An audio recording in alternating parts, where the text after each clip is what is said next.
President Muhammadu Buhari said although Boko Haram has been degraded, its members are still a nuisance around Lake Chad and the neighboring islands. This, he said, informed a cooperation on security with the neighboring Chad, Cameroon, Niger Republic and other countries. As he put it during the closed-door meeting, Boko Haram are bandits and we will continue to treat them as such.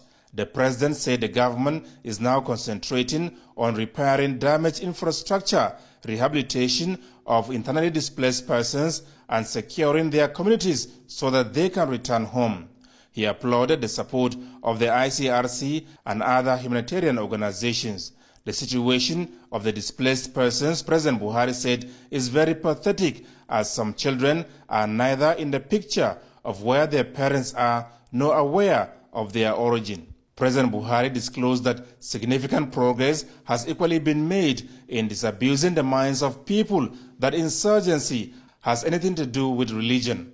In his words, how can you kill people and say God is great? It's either you don't know that God or you don't know what you are talking about.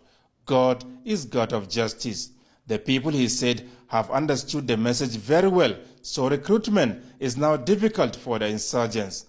President of the International Committee of the Red Cross, Mr. Peter MAURER, said Nigeria is the 5th largest operational base of the Red Cross worldwide, and the organization will continue to render humanitarian action to the people affected by violence. I have been very much impressed and satisfied by the positive response of President Buhari, by the appreciation for what the Red Cross does here in Nigeria, and also to feel his strong support for the mandate and work that the International Red Cross as a neutral and impartial humanitarian organization does. I see a continuously growing engagement by the Nigerian state as well as by the international community.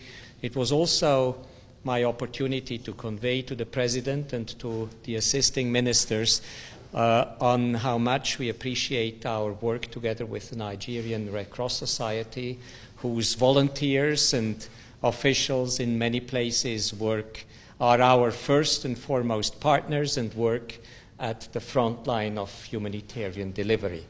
The ICRC president said relationship with Nigeria will be further strengthened. As he puts it, the more we see activity from Nigerian authorities, the easier it is for us to add here and there. On the recent killing of 2 of his officials in the northeast, he said ICRC is shaken but not discouraged, saying humanitarian assistance will continue. From the State House, Adamu Sambo, NTA News.